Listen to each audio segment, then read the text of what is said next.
एक अमीर लड़का था। उसे एक गरीब किसान की लड़की से प्यार हो गया।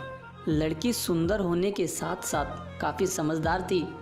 एक दिन जब लड़के ने उस लड़की को बताया कि वह उससे प्यार करता है और उससे शादी करना चाहता है, तो लड़की ने कुछ सोचने के बाद उस लड़के को शादी से इनकार कर दिया, क्योंकि वह गरीब परिवार से रिश्ता रखती थी।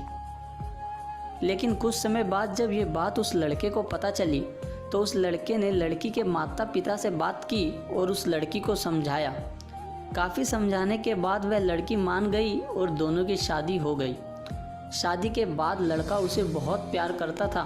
दोनों का दाम्पत्य जीवन काफ़ी अच्छा चल रहा था।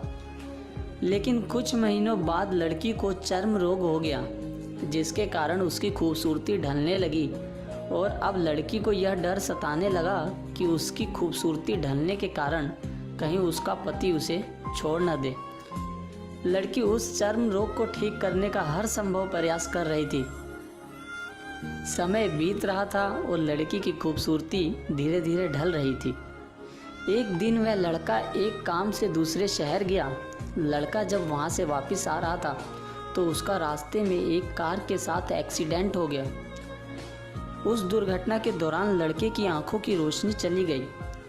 इस दुर्घटना के कुछ समय के बाद उनका जीवन फिर सामान्य और सुखी बीतने लगा। वह लड़की चर्म रोग की वजह से दिन प्रतिदिन कमज़ोर और बदसूरत हो गई, लेकिन पति अंधा होने के कारण उनका वैवाहिक जीवन ठीक ठाक चलता रहा और दिखाई न देने के कारण वह लड़का उसे पहले की तरह प्यार करता रहा। कुछ सालों के बाद बीमारी के कारण उस लड़की की मृत्यु हो गई। पत्नी की मृत्यु के बाद वह लड़का अंदर से दुखी हो गया और वह शहर छोड़कर जाने वाला था। तभी उसकी पड़ोसी ने आवाज़ देते हुए कहा, अब आप तो अपनी पत्नी के बिना अकेले पड़ जाएंगे। वह आपका काफ़ी अच्छे से ख्याल रखती थी। अब आपका जीवन अंधकार में कैसे बीतेगा।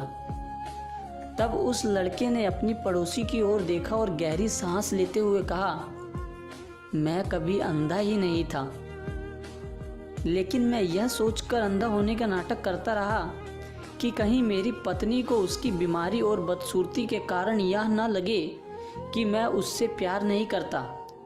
इसलिए मैं इतने सालों तक बिना कुछ कहे हुए अपनी पत्नी की खुशी के लिए अंधा बना रहा। यह बात सुनकर पड़ोसी की आंखों में आंसू छलक आए और वह लड़का वहाँ से उठकर चला गया।